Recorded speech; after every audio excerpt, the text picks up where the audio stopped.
Salut à tous les bridgers et bienvenue sur ma chaîne Bridgemania. On continue cette série speedrun du deuxième niveau, histoire de se muscler au niveau des techniques de cartes et des enchères. Donc là ici, on a un truc hyper standard en termes d'enchères. Un sans atout, je promets un jeu régulier entre 15 et 17 points.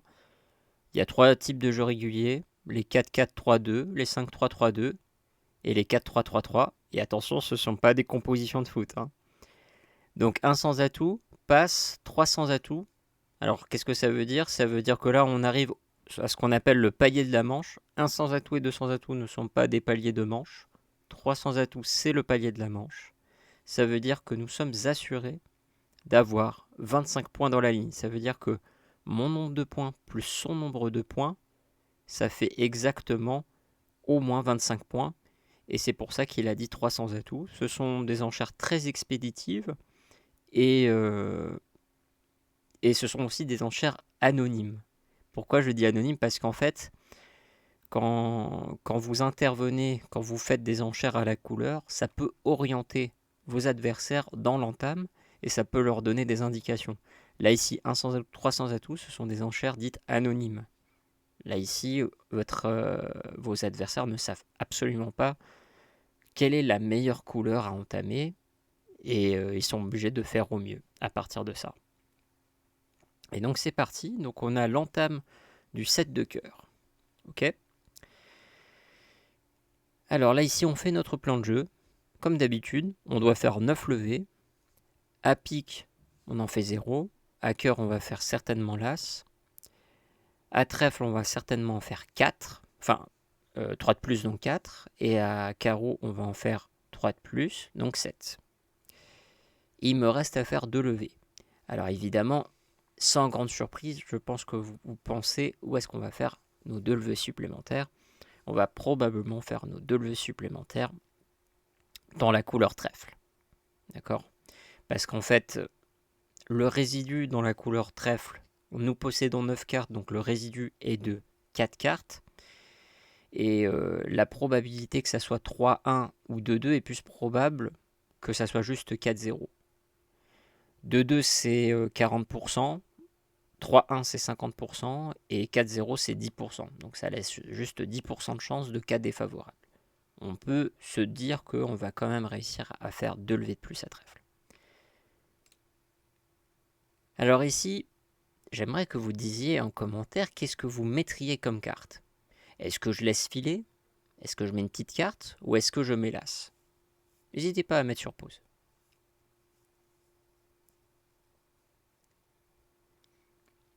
Alors, là ici, il faut certainement pas laisser filer. Alors, je sais, là ici, ça peut être contre-intuitif, mais il faut que là, on apprenne quelque chose dans le bridge, c'est que il y a un adversaire, parmi Est-Ouest, il y a un adversaire qui est plus sympa que l'autre. Il y a un adversaire sympa, et il y a un adversaire qui est méchant, qui est le pire ennemi. Et là ici, c'est qui le pire ennemi? C'est Est. Pour quelle raison? Imaginons que je décide de laisser filer. Là, c'est Est qui a la main. Et à votre avis, qu'est-ce qui va retourner comme carte? Il faut toujours se dire, quelle est la prochaine carte que mon adversaire va retourner s'il prend la main? Carreau, il n'y aura pas de problème. Trèfle, il n'y aura pas de problème. Mais pique, ça va être très problématique. Pourquoi? Parce que, imaginons, surtout qu'on a les cartes les plus basses, on a le roi de pique et les cartes les plus basses. Donc s'il met par exemple la dame de pique, et que de l'autre côté, Ouest possède l'as, et ben notre roi de pique il est fichu. Et là, certainement qu'on va chuter. D'accord? Donc là, j'ai certainement pas envie que mon adversaire le plus dangereux prenne la main. Et à contrario, si Ouest il a la main et qu'il possède l'as de pique aussi, s'il veut attaquer la couleur pique, il peut pas parce que mon roi, vous voyez, il joue en 4e position. Là, c'est plus du tout la même chose. Donc l'adversaire dangereux, c'est Est. L'adversaire qui n'est pas dangereux, c'est Ouest. Ok? Donc sur ce détail-là, on va prendre de l'as parce qu'on craint le retour d'Est. Maintenant, ça c'est la première chose. Et il y a une deuxième chose dans laquelle il faut faire attention ici. C'est comment on va jouer les trèfles. D'accord? Si vous ne faites pas attention à comment vous allez manier les trèfles, vous vous apercevez que même si vous avez la bonne distribution, vous n'allez pas faire 2 levées de plus à trèfle. Alors je vais faire exprès de me tromper. D'accord? Donc je commence, je fais As, Roi. Ok? Ok, donc du coup, la distribution est 3-1, pas de problème. Et est-ce que là, vous voyez où est le problème maintenant? Je pense que vous l'avez vu. Hein. Eh bien, le problème, c'est que là, je suis bloqué. Ma couleur est devenue bloquée. Ça veut dire que le 6 de trèfle, même si c'est une petite carte, je suis quand même bloqué ici. Et si je débloque ma couleur, est-ce que j'ai une remontée pour pouvoir profiter de mon 5 de trèfle? Absolument pas. Et donc, je vais devoir concéder la main à mes adversaires. Et en fin de compte, je vais chuter ce contrat, malheureusement. Donc là, ici, faites bien attention à comment vous allez manier vos cartes. Là, maintenant, je vais vous montrer comment il faut la jouer. En fait, c'est très simple comment la jouer. Une fois qu'on réceptionne ce set de cœur avec l'As, le 2 de trèfle, vous voyez bien ce 2 de trèfle qui vous paraît inutile? Non, il est super utile. Vous devez vraiment faire attention à ce genre de petits détails. C'est le genre de petits détails qui vous permet de faire un top ou d'avoir un meilleur résultat quand vous faites vos tournois. C'est vraiment sur ces petits détails-là que vous, des fois, vous ne faites pas attention. Vous dites, voilà, c'est que des petites cartes. Non, non, non, elles ne se valent pas. 8, 7, 6, c'est la même chose. Ce sont des cartes équivalentes. Par contre, le 2, il a une fonction spéciale. Parce que regardez, cette fois-ci, avant, j'avais joué mon 2 de trèfle. Parce que je me dis, bon, bah voilà, les cartes, elles sont toutes pareilles. Bah non, vous voyez bien. Là maintenant, je vais faire attention, je ne vais pas jeter le 2 de trèfle. Je peux jeter n'importe laquelle sauf le 2 de trèfle. Et maintenant, regardez bien. Ok, roi de trèfle. Et je continue, je ne vais pas jeter mon 2 de trèfle. Dame de trèfle, je jette mon 6 de trèfle. Et là, vous voyez, ce n'est pas un miracle. C'est juste que là, on a bien manié la couleur de telle façon à ce que je ne sois pas bloqué. Et ce 2 de trèfle qui paraît complètement insignifiant, c'est ce 2 de trèfle-là qui va nous permettre de remporter la victoire. Et effectivement, là, je vais rester en or pour pouvoir profiter de ma dernière levée à trèfle. Je peux me défausser de ce que je veux. Et ici, je vais faire carreau, roi de carreau et dame de carreau. Et je vais faire mes 9 levées.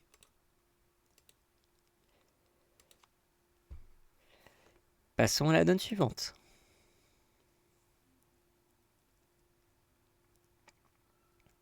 Ok, la séquence d'enchères, c'est des séquences d'enchères qui sont extrêmement expéditives. Il n'y a pas grand-chose à dire.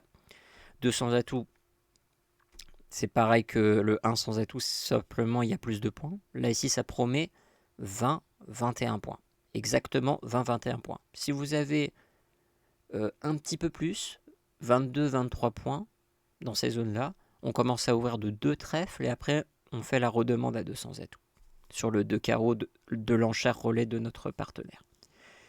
Donc là, 200 atouts, un jeu régulier avec 20-21 points. Mon partenaire dit 300 atouts. Voilà, on a les 25 points dans la ligne.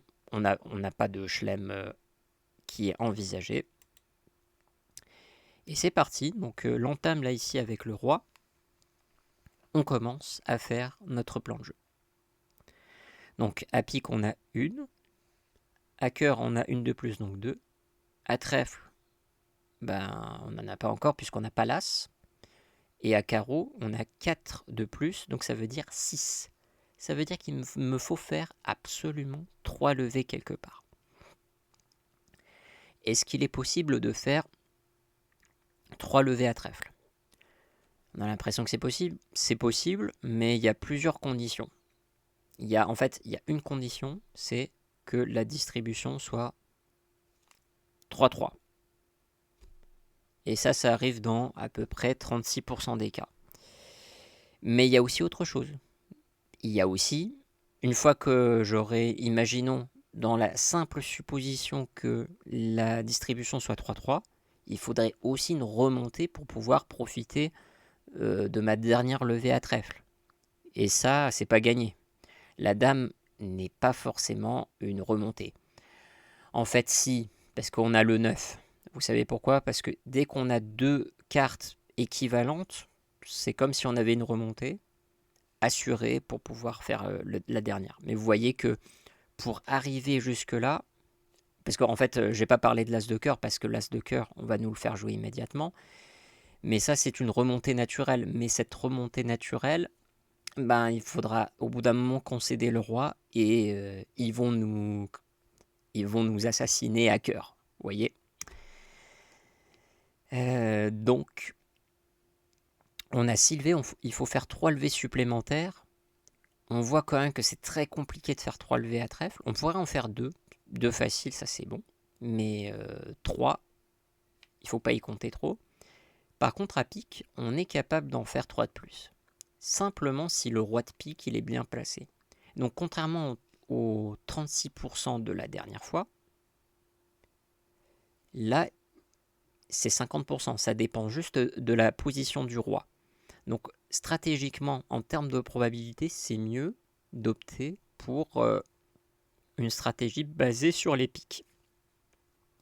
Alors là, qu'est-ce que vous jouez comme première carte? Est-ce que vous allez jouer l'as ou jouer petit? Bah là, on va jouer petit. Pourquoi? Parce que peut-être que mes adversaires peuvent se tromper. Ils peuvent tirer trèfle, affranchir 2 cartes à trèfle, et comme ça, je peux économiquement voir si je peux faire une 3e levée à trèfle. Je sais pas moi, mais en tout cas, ils peuvent se tromper. Donc, par principe, je vais laisser filer une. Parce que, en fait, je serais très content si, par exemple, ils me retournaient pique. S'ils arrêtaient de jouer cœur, ça me ferait plaisir. Je sais qu'ils vont pas faire ça. Je sais que le roi, ça promet normalement une séquence de 3 honneurs solides, le roi. Donc roi là, forcément, c'est roi dame valet. Ça peut pas être autre chose. Ça peut être aussi roi dame 10 dans une séquence brisée, mais en tout cas, ça promet une séquence forte. Ok, donc là, il me laisse pas le choix. De toute façon, on peut vraiment pas jouer trèfle parce que ça veut dire que il faudrait concéder une levée. Ils vont faire au moins 4 cartes, ils vont faire au moins 4 plis à cœur, plus l'as de trèfle, ça va faire 5 plis. Donc quand même, je suis dans une démarche où je ne peux pas céder la main pour pouvoir gagner. Et en plus, la stratégie de jouer les piques est meilleure. Ok, donc là ici, il y a aussi une manière de jouer les piques. Il ne faut pas jouer les piques n'importe comment. Donc là ici, je vais mettre d'abord le 9 ici. Je vais d'abord mettre le 9. Et là, je vais mettre petit. Parce qu'en fait, vous voyez, dame, 9, valet et 10, c'est les cartes ce sont des cartes équivalentes. Et à chaque fois que vous prenez le réflexe, à chaque fois de mettre, quand vous faites ce genre d'impasse là, vous faites en fait une impasse forçante et vous mettez la plus petite des équivalentes et vous laissez filer avec le 3. Maintenant, je vais mettre la dame. Alors pourquoi on fait ça? C'est pour garder la main en or. Vous voyez bien qu'on n'a pas d'autre remontée de l'autre côté. D'accord? Si je fais petit, si je mettais le petit 2 là ici pour faire l'impasse, elle va marcher, mais simplement ça me coûte une remontée supplémentaire pour passer de sud vers nord. Donc là je continue, je mets la dame. Là maintenant si Est il couvre de son roi, je m'en fiche totalement s'il couvre de son roi, puisque là je vais affranchir ma couleur à pique. Et donc là je mets toujours une petite carte et je continue, pique encore. Il veut décidément pas mettre son roi. De toute façon, on va le punir maintenant. Là, il va me céder son roi là. Voilà. Et on va faire nos 4 dernières levées pour pouvoir faire 9 plis exactement. Passons à la donne suivante.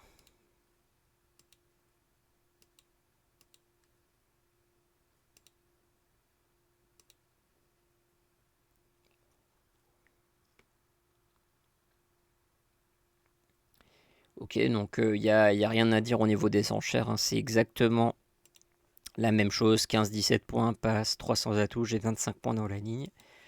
Et l'entame, c'est le 8 de pique. Ok. Je fais mon plan de jeu, je dois faire 9 levées. Une levée à pique, est-ce qu'on va la faire? Ça, c'est sûr qu'on va la faire. C'est une levée de type défensive. Il faut se dire qu'on va faire une levée à pique. 2 levées à cœur en plus, donc ça fait 3. 2 levées à trèfle, ça fait 5. Et 2 levées à carreau supplémentaires, ça fait 7. Est-ce qu'on va faire nos 2 levées supplémentaires? Eh bien, vraisemblablement, on va essayer de les faire avec les trèfles. D'accord? On peut faire 2 levées supplémentaires à trèfle à condition que la distribution 3-2 soit là. Et 3-2, la distribution 3-2, elle est valable dans 68% des cas. Donc c'est parti. Et alors je vais voir si vous vous rappelez là, ici, de quelque chose. Dites-moi, l'adversaire là ici c'est quoi? C'est qui? C'est Est ou c'est Ouest ici? Eh bien l'adversaire qui est dangereux, c'est Est. Pourquoi? Parce que là ici, s'il prend la main, mon roi il est attaqué. Ok? Alors de façon générale, là ici il faudra concéder une levée à trèfle, ça c'est certain. C'est ça indépendamment du coup à blanc. Là ici on n'est pas dans une situation de coup à blanc, parce qu'en fait je pourrais très bien faire As, Roi de trèfle, trèfle. Ça ne me pose aucun problème. Pourquoi? Parce que je possède ici le Roi de carreau. Donc là le coup à blanc n'est pas nécessaire, puisque là je possède une remontée. Le coup à blanc, ça sert uniquement à préserver les communications. Là le coup à blanc, il ne servirait pas à grand chose ici dans cette donne-là, puisque je possède déjà le Roi de carreau. Je peux très bien faire As de trèfle, Roi de trèfle, trèfle. Mais on va essayer d'optimiser la stratégie quand même. Est-ce que vous savez comment on peut optimiser? Alors vous dites, je sais pas moi, comment je peux optimiser plus? Ben, en fait, au lieu de faire As de trèfle, Roi de trèfle, trèfle, normalement, on va en fait essayer que ce soit l'adversaire le moins dangereux qui prenne la main. Là, vous voyez, il met le 8 de trèfle. Je sais pertinemment que le 8 de trèfle ne pourra pas gagner et que Est il va forcément mettre une carte qui est plus forte. D'accord? Donc, je sais ça. Donc là, ici, je refuse que... Je refuse... Je prends la levée pour ne pas que Est prenne la main. Mais Ouest peut quand même avoir une carte forte. Donc du coup, je redescends ici. Et je refais la même chose. Là, c'est très important de faire ce petit truc. Parce qu'en fait, on va pouvoir avoir le choix suivant la carte qui va sortir. Et là, regardez. La dame de trèfle, elle est magnifique, là, la dame de trèfle. Parce que là, je sais pertinemment que si West y prend la main, il ne pourra jamais attaquer mon roi de pique. Puisque mon roi de pique, il joue toujours en dernière position. C'est mon adversaire le moins dangereux. C'est notre pote, on peut le dire, qui va prendre la main. Et là, dans ce cas-là, moi, j'ai pas envie de donner mon roi de trèfle. J'ai envie qu'il prenne la main. Puisque de toute façon, je suis obligé de perdre un trèfle. Autant que ça soit lui qui prenne le trèfle. Et là, je refuse de prendre le roi de trèfle. Je ne fais pas un coup à blanc.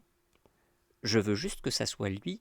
Pour optimiser la stratégie, je veux juste que ça soit lui qui prenne la main. Et là, je mets un trèfle. Je vois que la distribution, elle est 3-2, magnifique. Il me retire cœur, mais s'il m'avait retiré pique, je serais content aussi, parce que je sais que moi, mon roi de pique ferait une levée. Ça serait même mieux, parce qu'en fait, il va me faire une levée de plus. Donc là, il retire cœur. S'il faisait pique, il me donnerait le roi de pique en plus, vous voyez? Donc là, il veut pas me concéder ça. Est-ce qu'on lui laisse la main? Bah non, c'est lui qui est dangereux. Donc on prend du roi. Et on va faire nos dernières levées. Et là ici, roi de trèfle. Et nos 2 trèfles bien mérités qu'on vient juste de se créer ici. As de carreau et roi de carreau. Et nous avons réussi à faire nos 9 plis. J'espère que cette vidéo vous aura plu. N'hésitez pas à vous abonner pour me soutenir. Et moi, je vous dis une prochaine fois et bon bridge.